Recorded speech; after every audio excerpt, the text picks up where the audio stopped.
So, Robert, well, welcome and thank you, and welcome to everybody else. As most of you know, I'm Jeff Alexander, Chief Executive of Gatwick Diamond Business. Really great to have Robert with us for a number of reasons. As many of you will know, pre-crisis, we'd launched and were well into a program with Roffey Park Institute, a sort of a joint partnership program covering really interesting themes. Then we held back a bit as things developed, but now it's really good to kick things off again. Second reason it's really good to welcome Robert is that he is a Gatwick Diamond business champion. Roffey Park Institute are Gatwick Diamond champions, and Robert is personally as well. That's a double benefit for us. So with no further ado, Robert, I know you're going to talk about agile organization, agile organizational leadership. I think that's right. I've been asked by Sally to suggest you go into speaker view. Yes. Not you. I think you're all right. Okay. I think it's the others. That's right. Okay. So Robert is going to present, and I know he's going to leave time for interaction at the end. So yeah. Let's go. Very good. Right. I'll switch the presentation on now. It requires my glasses.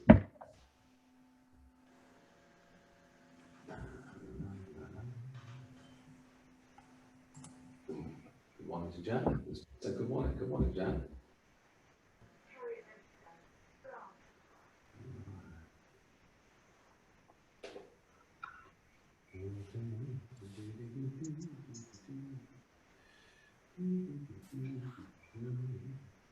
Boom.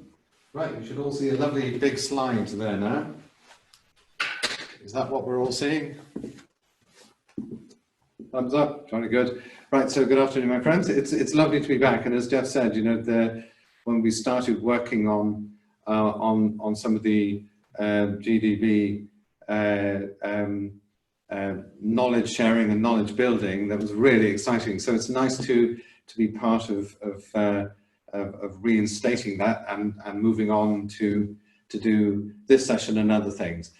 So really my first thing is to thank all of you and to thank Gatwick Diamond for remembering us and bringing us back into this, and to thank you for attending. What I want to share with you in this session very briefly is what we did in response to the shutdown and how we adapted to it. And that was very much to do with initiating Agile with a capital A as a process, but Agile as a small a as a cultural thing. And to look at what that did for us in terms of lessons learned and potential pitfalls going forward. And then we'll open it up and share your experiences. There will be a little bit of a voting opportunity towards the end to see, to give us all between us a sense of how you've responded over this period as well. So part one is going to be how we adapted to the COVID crisis, introduce leadership, particularly how we went about distributing leadership away from the center, and encouraging what I called scavengers and renegades. And that's been the underpinning of our success over the last 3 or 4 months, is encouraging those scavengers and renegades. Part two, lessons learned, things we don't want to lose. We want to celebrate these renegades, and I'm going to talk about them a little bit later. One of the lessons we've learned is we have an informal organization that's built up during the crisis, which is different to the formal organization that existed before it. There's a question, what will you do? The head of the Irish Civil Service said to us recently, he said, I'm fearful that organizations will try and reassert themselves over all of this change and all of this informal organization, rather than take the opportunity to rethink the organization. So we'll look at that, but also the more broader point that what we've learned, and as a forensic psychologist, it's kind of normal to know this, is that all problems are basically generic until you apply your mind to them. It's your mind that makes a problem specific rather than the problem itself. So, crisis and agile. We shut down on the 23rd of March, and on the 23rd of March, our income went to 0. And I suspect some of you will have had that shared experience of thinking, yikes, that's it. We had made, because of our history, because of our group, emergent group-based approach to learning, we kind of made a virtue of not doing digital, certainly not doing e-learning, which is the dreaded enemy. And consequently, we had no way of attracting or retaining the revenue that was on our books post 23rd of March. So we shut down. And 4 weeks later, we opened up with a brand new digital business. And here's how we did it. We took an Agile Scrum methodology, a very lightweight approach to Agile. We looked at our problem, no digital offering, no technology, no platform, no nothing. And as you can see, we now have swanky stages, which is really good. And we chopped those up into tasks, into Scrum-based Agile teamwork. We had sprints looking at specific periods of work over specific periods of time. The team leader was a Scrum Master. The Scrum Masters came together twice a day to problem solve, and the sprint review happened once a week, every week, to make sure that we were learning as we're going. So Agile is very much a continuous improvement process as well as an agile process. So we went from being a somewhat bureaucratic management school, and a bit like doctors and dentists and various others, we're not very good at taking on our own lessons. So we weren't particularly nimble, we weren't particularly agile, to being a super agile business in the space of 4 weeks flat. And then on the 25th of April, we opened up Roffey Park Digital Learning. Now, what we had to look at was not just, of course, an agile process, but we had to look at how we understood the nature of the work that goes on inside an agile process from a cultural point of view. And we looked at two or three things. Firstly, we needed to be adaptive. And in that sense, we needed to cross functions, we needed to collaborate, we needed rapid results-driven activity. And in order to encourage that, we removed the need for permissions. We took away some of the management requirement for work. Now, interestingly, a lot of reports are going on at the moment about the death of middle management and the reorganization of the purpose of leadership and all of those good things. Those things are all required. They've been required for the last 30 years, in truth. I'm not sure that COVID has added anything to those things, other than a realization that if you genuinely do empower people by giving them their own leadership or letting them take their own leadership even better, then they get things done rather better than you would have been able to direct in the first place. And we have certainly found that. Letting people roll with stuff and distributing the leadership, or even better, assuming the leadership will arise out of certain points of action, has worked very well for us. It looks messy, and the problem with collaborative working, which was the next phase of what we were looking at, the next pillar of the way we would work, is collaboration looks messy. So I get a phone call in an evening from Ireland saying, you know, I've invented this way of doing this, it's really, really good. And that would be shared overnight, and somebody in Singapore would disagree with it, or add to it, or subtract to it, or object to it. So you don't get the lovely ordered control and flow that you might be used to, but then you don't get the innovation either. And collaborative adaptive work is messy. One of the lessons for us in leadership terms is let the stuff emerge out of the vat, let it bubble, let it boil, enjoy the game, enjoy. Somebody said recently on a client call, what I say to my people is, it's a dance, enjoy the dance. And I think that's a really important way of seeing this. But critically for us, we wanted our agile work to be generative. In other words, we were not seeking to just bolt back together what we knew or bolt back together what we did in a different environment. We wanted to generate difference in terms of our brand, in terms of our reputation, and that was important. Our reputation is we do very intense classrooms, so we needed to think about how does digital enable very intense classrooms. Thus, as I was saying before most of you came on, we've moved to a robotics view of, a smart robotics view of how to do digital learning. But most of all, we wanted ideas from anywhere. And a lot of the ideas that we've come forward with and taken on have come from what would, in normal times, have been the periphery of the organization. And that's another key point that was learned for us. The sprint storyboard, then, this became the tool of our day. It's the tool of our life, actually. And so every day, the storyboard for the day, what's outstanding, what's in progress, what needs problem solving, what's good to go. So there are always 4 things on the go inside every and any Agile team. And out of that came a daily list of task priorities. These 2 things ran the business in that Agile period of reinventing ourselves. They had to. We had to reduce the work down to, let's not philosophize how this might look in 3 months' time. Let's do today's work and do it quickly and efficiently. Now, you do have to have in mind, of course, where your end game is, but if you can reduce down your tasks to the point that are sufficient unto the day, then you do prevent this round the table navel gazing that can go on. We instituted 15, 20-minute Agile meetings, no more, no longer, and did all sorts of things to keep pace and accountability and energy high and focused in the day, on the day. Our daily process then was a kick-off scrum, still is. We have a scrum meeting every morning, task work allotted and task work completed and worked on during the day. You have your rucks, good old rugby terms, so loose get-togethers within the team. How are we doing? How are we not doing? What about this? What about this? What about this? And then a close-out scrum at the end of the day.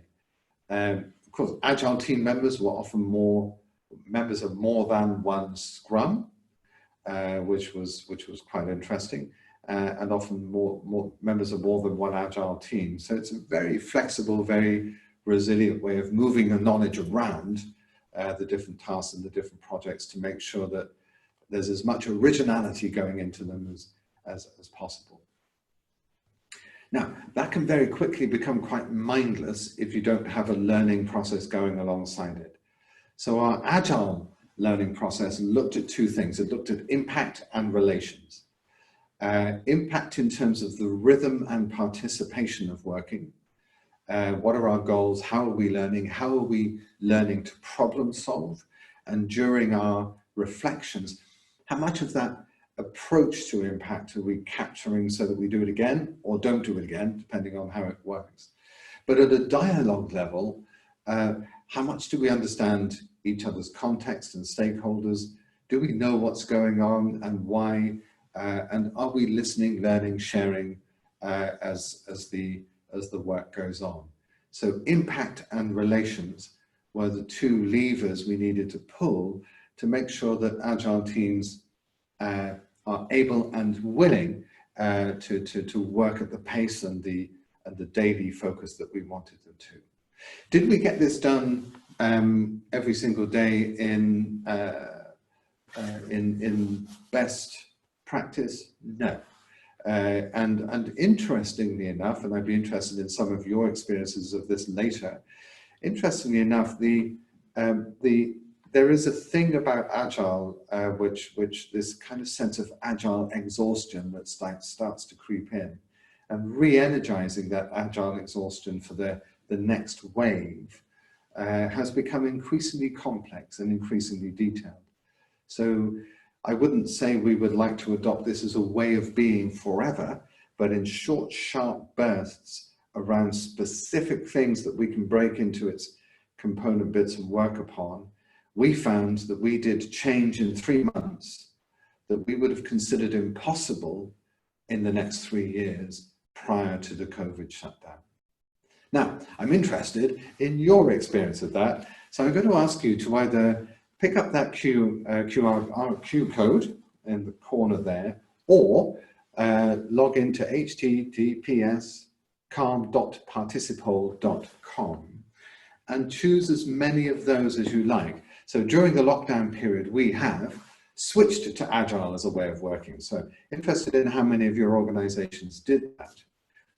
Have you found, as we did, that you've made changes faster than you thought possible, or you would have thought possible prior to the lockdown itself? Have you found problem solving to be more complex? We've certainly found it involves more people and sometimes becomes more complex. Has it slowed down your capacity to do work or to initiate change? Has it been the reverse of Agile? Has it actually been, as a friend of mine said to me, wading through cement for the last 3 months of trying to get things moving within, admittedly, a much larger organization? So how many of those experiences have you had? And there's 9 votes in so far, so we'll keep that running and see how it goes. 13 votes in now, 14. So we're all voting, which is good. Because our experience, in a way, is that some things were faster, some things were slower. Certainly complexity was possible if you allowed it to become possible.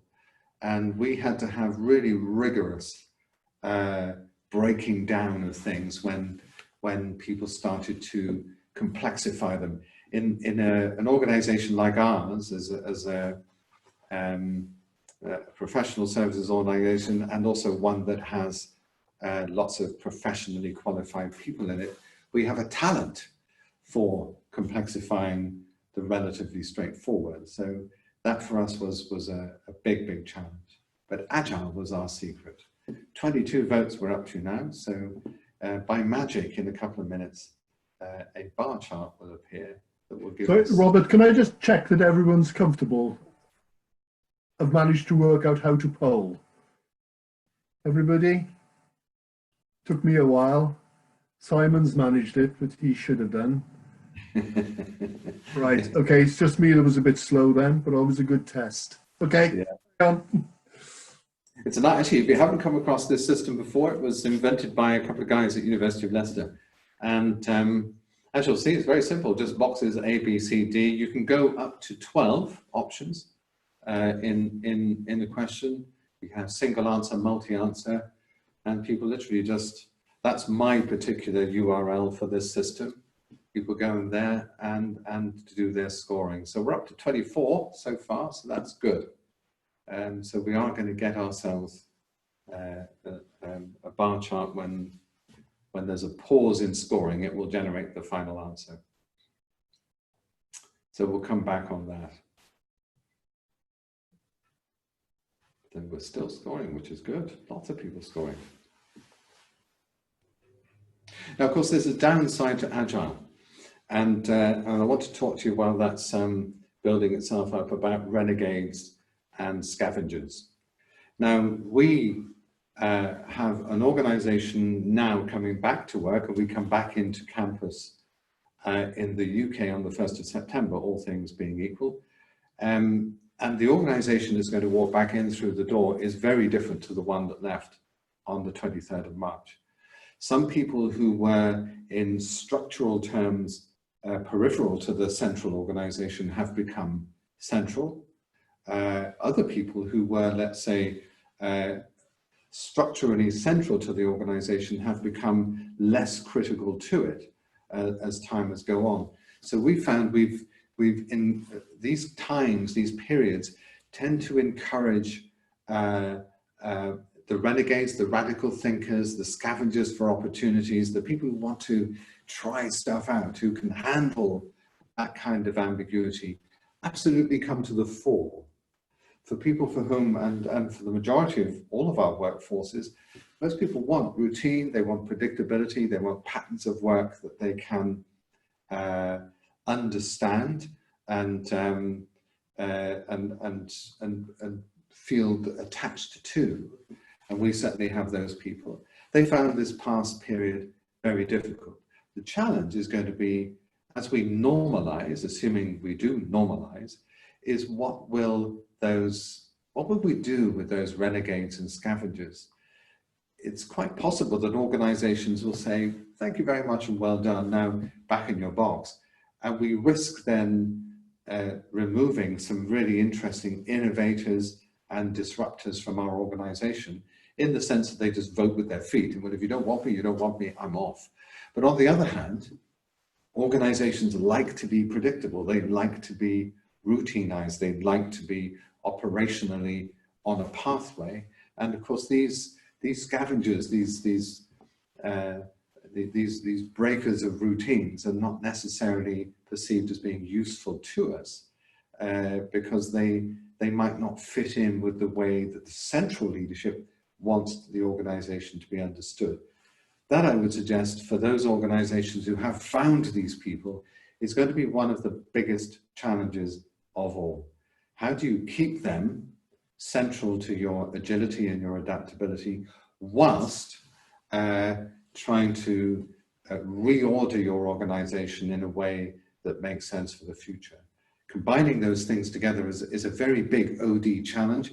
It's also a very big strategic thinking and systems thinking challenge as well. We're working already with quite a number of organizations on exactly that challenge. How do you both reassert an organization, but also redesign it to accommodate these new people and their new ways of doing things, or their disruptive ways of doing things? Now, let's see if we're going to get to a poll result anytime soon.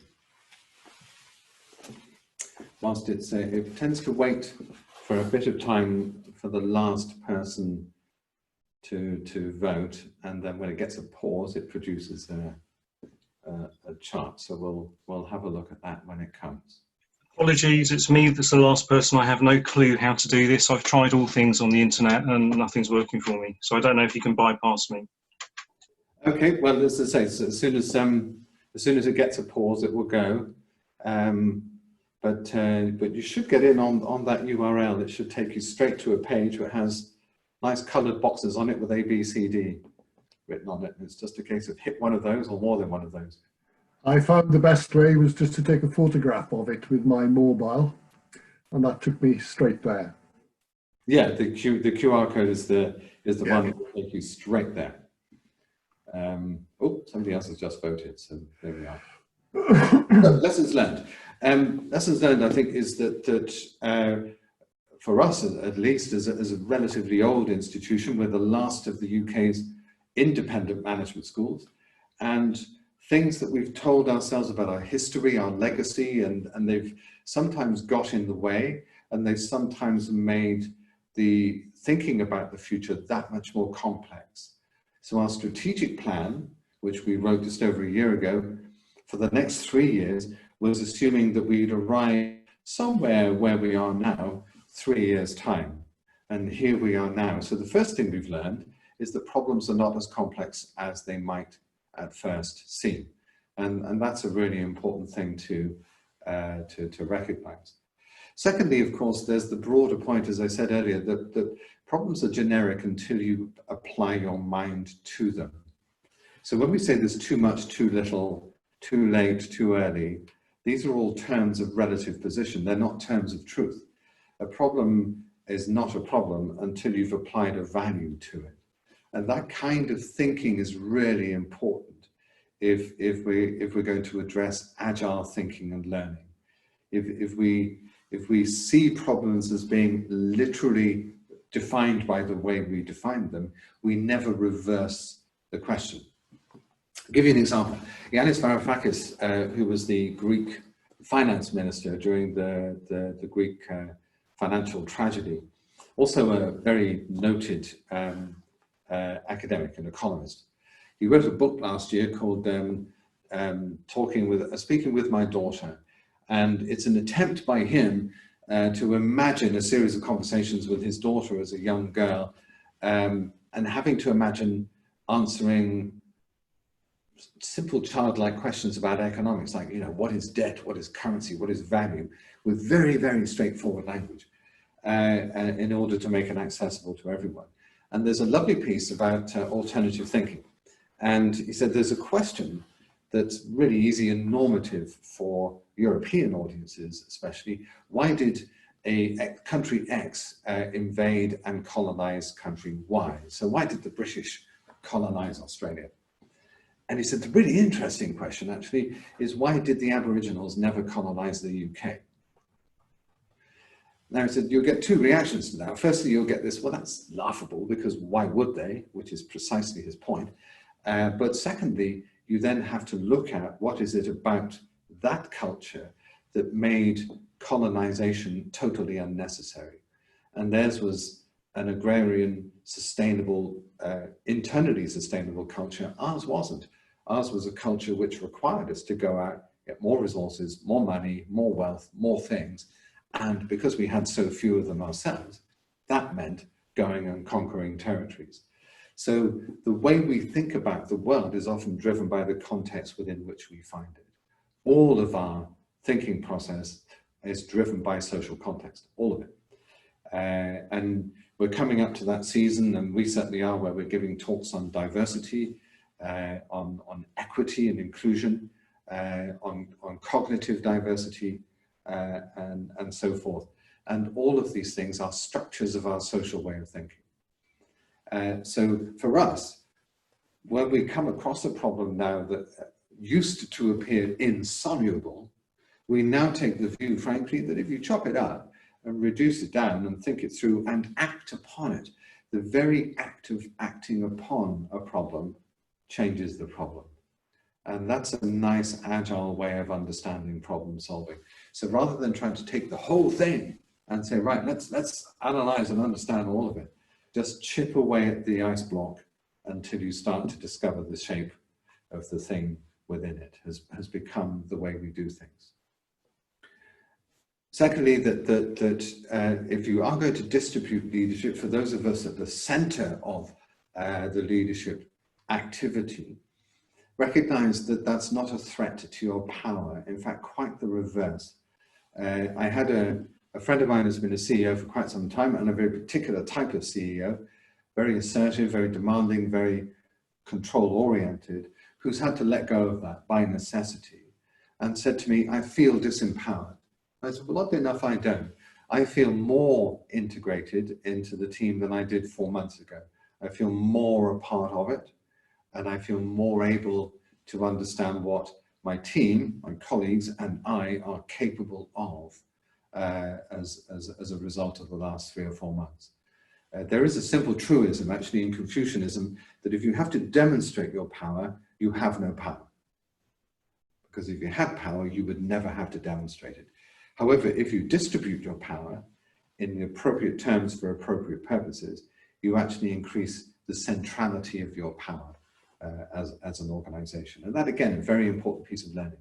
I stay out of things now that I might have stepped into 3 or 4 months ago. I step into things now that I probably didn't even understand 3 or 4 months ago in terms of what was going on. That's much better for the whole organization, and we work much better as a result. And that's it. So we're going to get this poll in a minute, and it's going to generate. I think it's having a slow patch. There it is. So 10 people have said they've switched to Agile as a way of working out of 29 respondents. 16 made changes faster than we thought possible, and that's been our experience, absolutely our experience, that things we thought were untouchable are now touchable. We have digital classrooms, we have green screen rooms, we have platforms, we have robotics. Frankly, if I'd said to my staff in February, you know what, by August, we're going to have robotics as part of our daily world, yeah, right. Problem solving more complex for 2, and in 1 case, slow down capacity to work or change. So most of us are in this same bucket of agile, fast-paced change that we've had to deal with.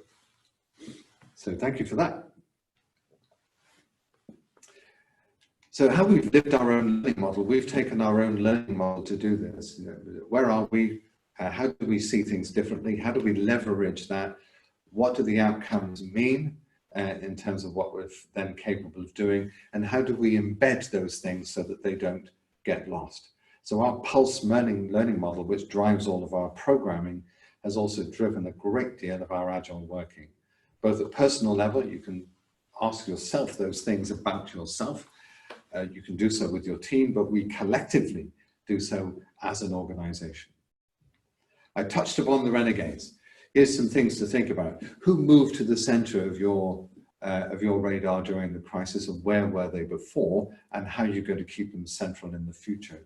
Who ended up moving to the periphery, and where were they before, and how would you manage that process going forward? Another question, where's your organization now? Is it in the structure, or is it in the activity? We, as an organization, are in the action at the moment. We have a structure and we have roles, but we all work across them in all sorts of ways to enable things to happen. We've changed our view of competence, and some of you will know I'm not a fan of frankly the myth of individual competence. Often, in fact, we came across an organization recently that asked us the problem. We've introduced team dynamics, we've introduced agile team working, but we're measuring performance in individual terms. Why isn't that working? And you think, well, obvious really, isn't it? We do all of our work together. There's no point measuring individuals. So we've had to take people from feeling very independently competent, feeling that they've got mastery of things, to becoming very dependent. I don't know what I'm doing. I don't know what you're asking me to do. And we've had to develop judgment as a team as we've gone along.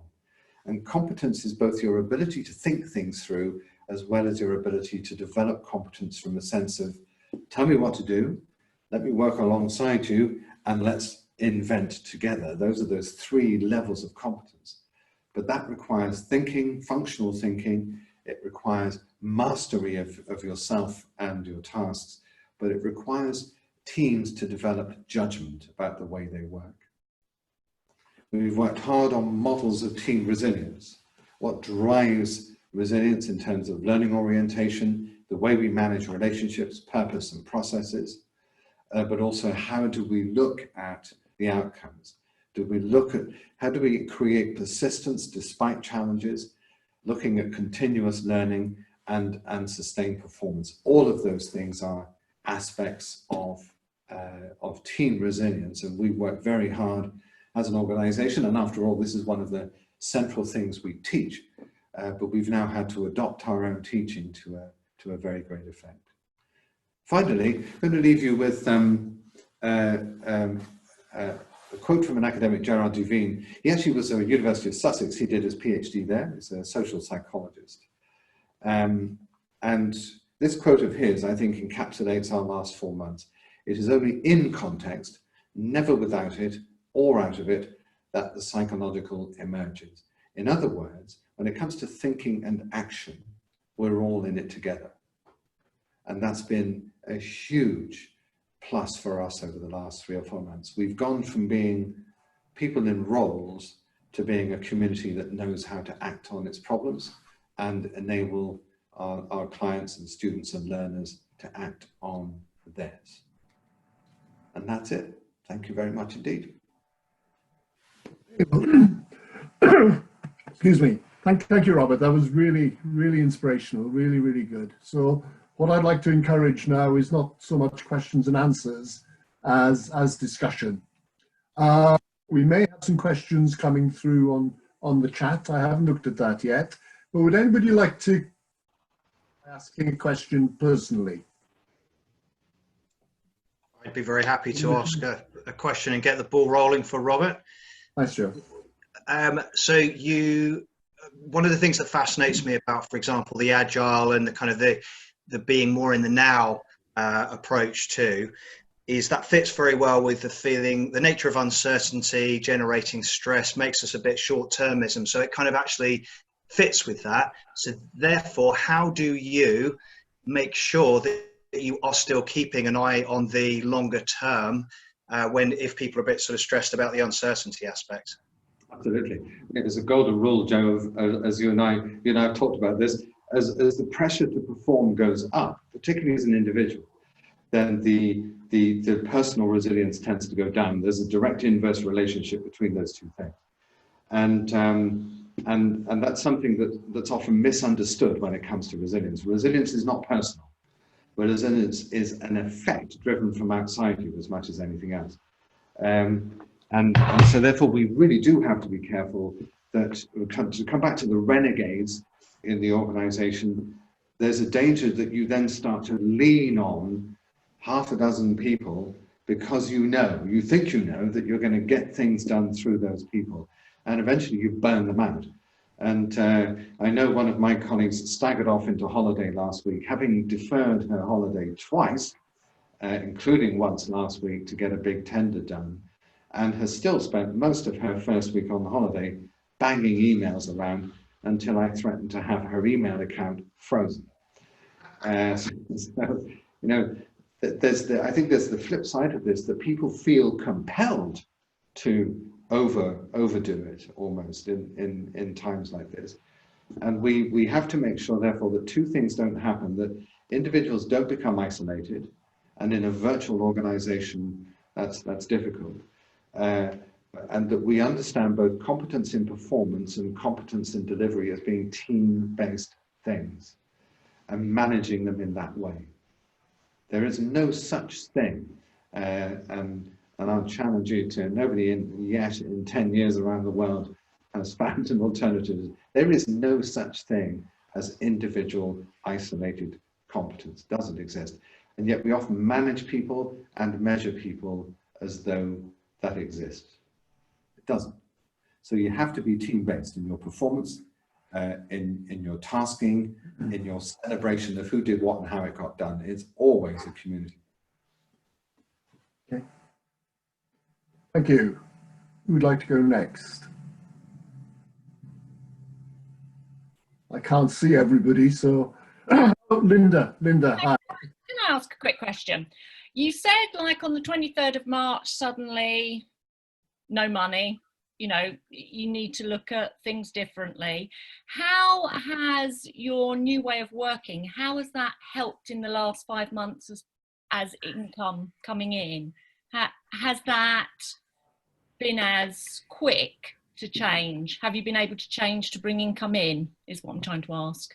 Yeah, good question, Linda. And it certainly hasn't replaced all of our income, that's for sure. And what happened with a lot of our normal classroom income is it all got shunted down the line, and a lot of that is now coming back. But within, we launched the digital proposition mid-April. Within 5 weeks, we had a pipeline of £1 million, just to give you an example of how quick it was. Now that's kind of leveraging our brand to some extent, but frankly, it was just knuckling down and talking to people about the experience they were experiencing. And what we put together was, rather than put together programs, we put together this thing called Navigator, which recognized the process that people were going through.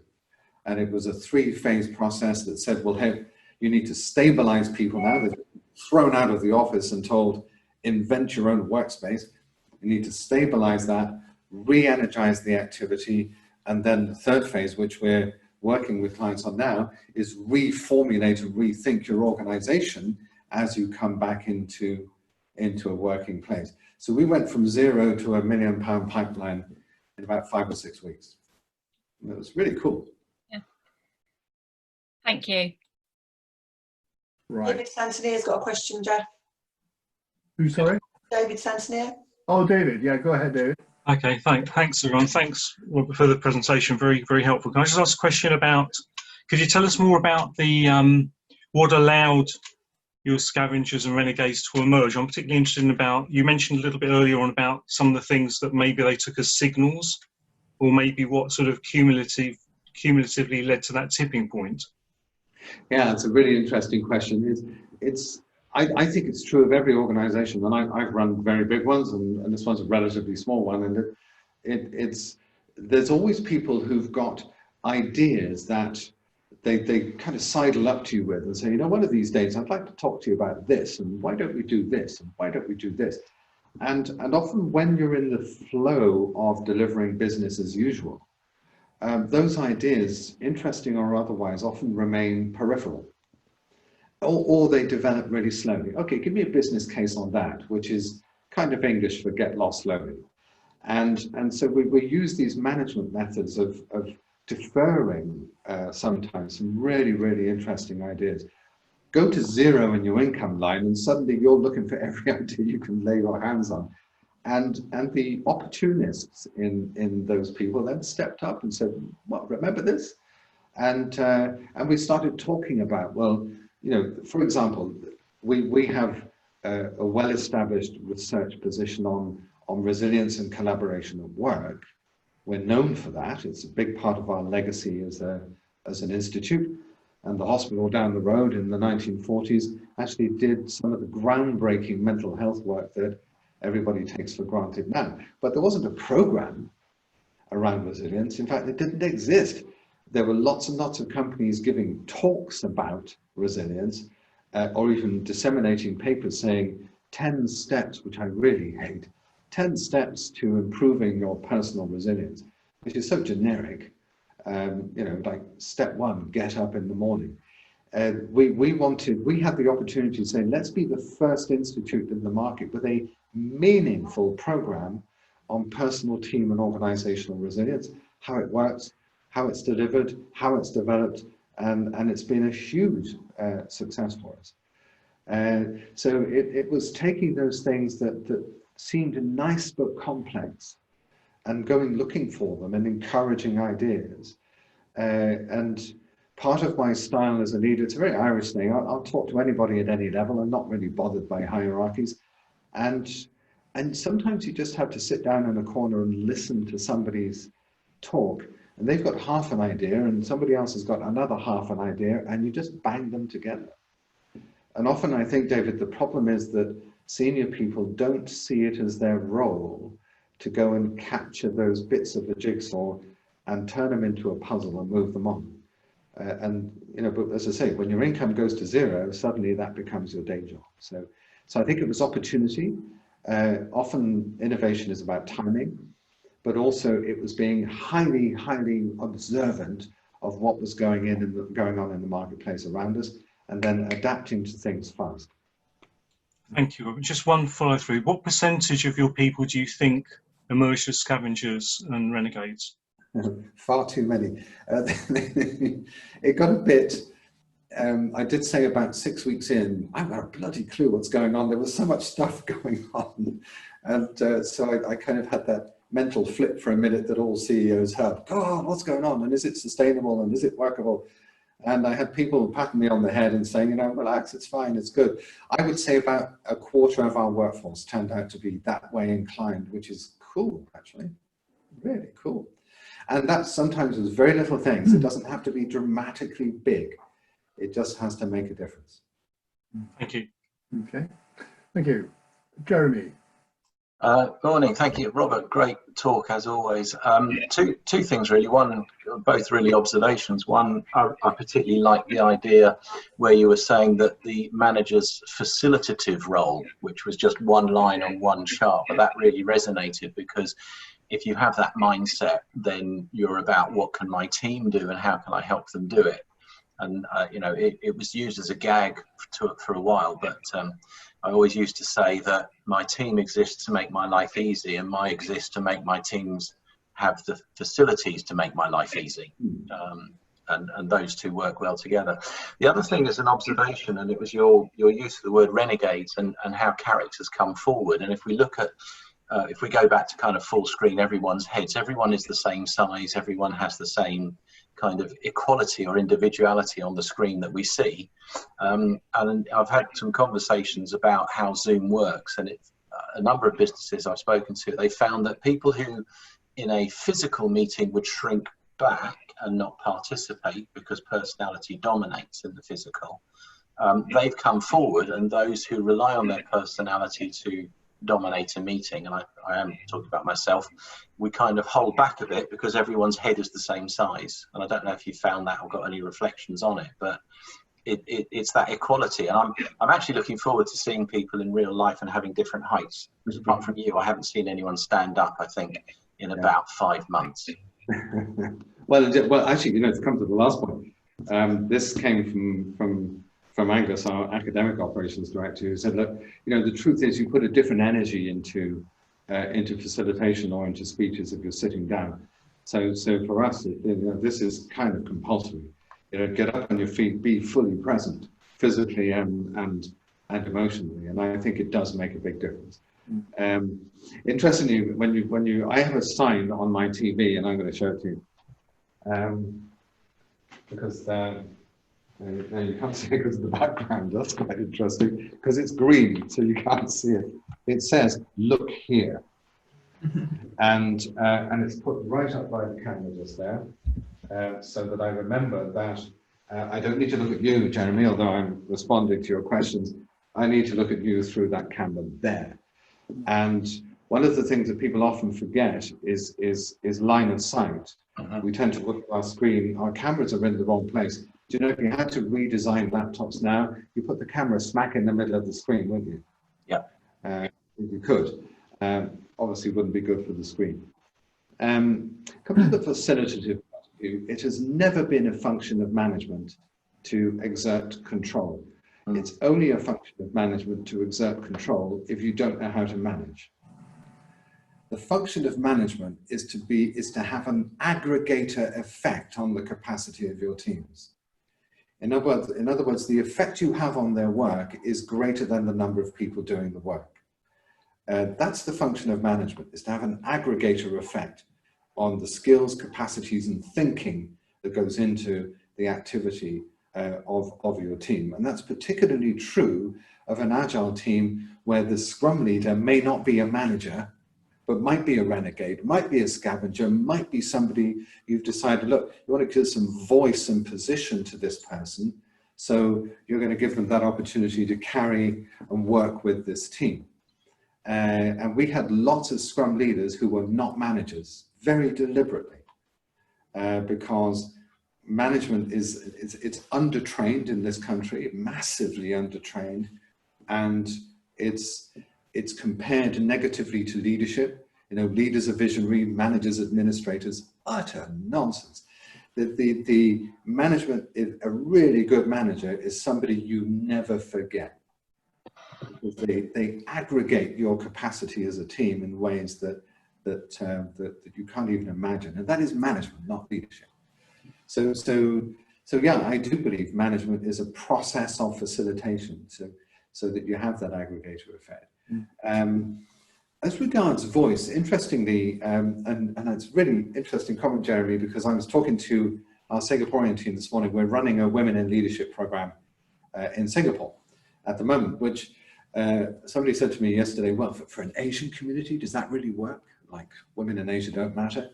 And I said, yeah, it works, and it's necessary, and it's been really intense. And Mel, one of our facilitators, she said to me today that the woman who's been running it for us is so up close in the screen. It's her style, because she wants to encourage real deep conversation. So she's up close, she's kind of like this. She's up here and she's leaning on her elbow and just chatting to people, and they're having a conversation together. And the tone has dropped, and the language has dropped, and the eye contact is all consuming. And then she flips away, shows 2 or 3 slides, and then comes back again and has another conversation right up to the screen. And Mel said, the effect of that is all the delegates have started, their faces have started getting bigger and bigger and bigger as they get closer and closer and closer to the screen. So the way you use a screen as a facilitator will facilitate the way people use the screen back at you, for sure. Absolutely right. It does mean that you can't wear shorts, of course. Well, I have done actually, and my desk at home is glass, and what I didn't realize is my laptop scan of pan is actually bigger than I thought it was. So I had a lovely shirt on and a bow tie and a pair of shorts. I was talking to a group in Asia, and finally one of them said, "I bet you're wearing shorts, like, you know." Oh, right. So, yeah, made that. Right. May I ask a question? Yeah. Thank you, Robert. That was fascinating. I was just wondering, obviously your organisation is quite big. Did you include everyone in those various scrums? So no one was furloughed, from top down, everyone was there participating and generating new ideas and thoughts? Yes and no. The Institute actually is not that big. We're about 100 people worldwide. We're not a huge organisation. But of course, here on the campus, we have a separate business which runs the site, so that the bedrooms and the restaurants and all the rest of it. Most of those people were furloughed. I mean, the hospitality end of the business just dropped dead and remains there, frankly. It's going to be a very, I know some of you have a hospitality edge to what you do, and it's going to be a long, slow walk back up that hill. And again, we're looking for different ways of doing it. But even there, we had parts of that team in the conversation, for example, about digital classrooms, even though that's nothing to do with their work, but it is everything to do with site utilization. So in the good old days of 4 months ago, that long history ago, we had a services business and the institute worldwide. Today, we have a third thing that spans that, which is the digital learning business, which requires the site to come and have these funky spaces and to do the robotics and all of those kinds of things. So we no longer need delegates to be here in order for this place to justify its existence, which is quite interesting. We're also designed our digital offerings so that we can do what's known as synchronous blended classrooms. So half of the people here because of isolation restrictions, and half of the people coming in through the robots. So we now have a 3-phase approach to how this place gets used rather than a 1-phase approach to how this place gets used. But for the majority of the hospitality staff, yes, they you know, we didn't need them and there was nothing to do, so they were furloughed. The institute staff, we rolled some of them in and out occasionally, just frankly, as much as anything to give them a break, but everyone has been involved worldwide in these agile groups, every single one. And was it always on your it was always on your radar that this was what you were going to do in the long term, and this has just precipitated how you reacted? Absolutely right. When I first started here 2 years ago, and it's 2 years last Monday actually, I started here, and the rate of change has been quick, and it's moved from quick to frighteningly quick in the last 3 or 4 months. But I asked our Asia Pacific director, characterize the Singaporean office to me versus Horsham.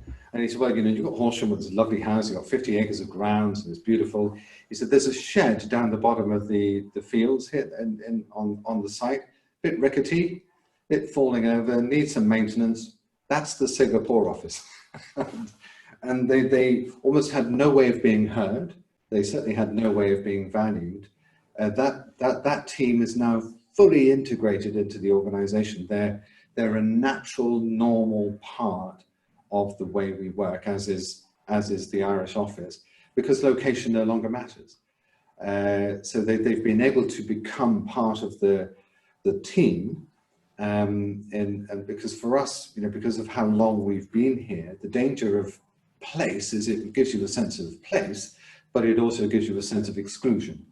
And that sense of being very Horsham-centric, which was certainly true 2 years ago, has effectively vanished, which has been fantastic plus for everybody. Good. Yes, Steve. Thank you, Robert, for your presentation. There must be things, though, Robert, that people valued and appreciated and got from being at a residential site together.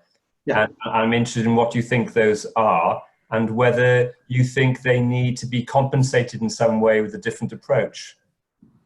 I do, and there are, Stephen. I think in fact, if you go back to Aristotle, for those of you who've read your Aristotle, hands up, if you've read your Aristotle, he talks about the 3 levels of relationship. And so this is not new. Our current problem is absolutely not new. And he talked about levels of relationships of transaction, where frankly, you don't need to know much about the person, you probably don't want to. He talked about relationships of pleasure. You know, I might want to go to the cinema with you, but it doesn't mean I want to marry you. Or he talked about relationships of good, where you have those really intense, personal, deep conversations and meaning, people you turn to when you want to really get to something fundamental to you. And he said the level of interpersonal face you need for each of those is progressively greater. You know, we buy clothes online, right? These days, we actually buy a house online. You don't need to talk to anybody. You can transact all you like. But you think of something where, and I've been through a couple of sort of shocking life events in my life, I certainly wouldn't feel comfortable talking about those things in a medium like this. Why would you? You need that person, because the relationships are built, interestingly, of 2 or 3 key components. And one of them, this can't deliver, and that's chemistry, literally chemistry. And some of our closest friends, in fact, my brother's an industrial chemist, so this is his field, not mine. I'm into the forensics of language. It's a different thing, but he said to me, people who are relatively close together emotionally have relatively similar chemical outputs. It's a spooky thought, but there you go. And apparently, from a chemical point of view, one of the things that breaks relationships down is because our chemistry, we talk about that as an abstract term, didn't we? The chemistry just wasn't there. And actually, that's often physically the case. Something about our physical body chemistry has changed, and the relationship changes with it. And so that's millennia of physical and genetical development. So the way I've described this, and I was talking yesterday to the Institute of Adult Learning in Singapore, when you want to do, let's say, functional tools-based training, how do I take something apart and put it back together again? This works. This works. It works really well. And in fact, you can pre-package that as a recorded piece of e-learning, and away you go. And what you're looking at is the repetitive mastery of a set of skills. However, we work, as Joe does, and some of the others of you I know do, we work on the judgment that people bring to things. And if you look at Joe's, he's a good man, he's got his banner, he's got his banner behind him. Engaging, developing, empowering your people. Those are judgment things. Those are relational things. You can't do those at a distance. You have to be in, the more judgment-based a skill becomes, the more it requires human interaction. That's the straight truth. So, however, we've got these social restrictions that get us in the way. And as I say, and I would encourage you to come and see it, Steve, you'd be very welcome. The robotics we're using, in fact, I was downstairs in my office, and one of the robots was working up here. There were 2 people deliberately opposite ends of the room. And I could kind of turn around and talk to them. Say, what do you think about it? And they said, initially, it's a bit spooky when this robot says, that's interesting. And we can bend over a piece of paper and read it. Zip, oh, yeah, that's interesting. So rather than being, and the problem with digital learning, it's often delegates on a wall. It's like we are now, a bunch of screens. It doesn't work. The way we're looking to do it, we're wedded to the idea that dialogue creates immersion, creates judgment. So the robotics that we're using are deliberately designed to maintain that dialogue for judgment-based skill making. So absolutely right, it is core, and it will never go away. There will never be a machine that can do imagination, never. That's a human skill. Okay. Well, thanks a lot. I do need to draw things to a close now. Only observation I've got is that as a small membership organisation, that you can extrapolate the concepts you've described to how you relate to your members. In our case, we have Renegades and Scavengers amongst them and our partner organisations. So I think everything you've said actually extends outside of an organisation. For sure. We would, just on that, Jeff, we would, one of the things we want to do as a research institute reflexively is look back over the last 3 or 4 months, and we'd love to do that with you guys. And so if you're interested in participating in a piece of action research with us, is what did we do, how did we do it, why did we do it, let me know, and let Janice know. My colleague Janice is on the corner of my screen. Just let us know, and we would love to build that research reflection with you. Okay, that'd be good. That'd be good. Well, thanks again to Robert and to your team for organising it. for those of you watching in gallery view, it's really helpful that Robert is actually only 3 centimeters tall. Technically, that's made it a lot easier. So I hope you've all enjoyed and got a lot out of this. And thanks again to Robert. My pleasure. Good to see you all. Thank you very much. Take care. Bye-bye.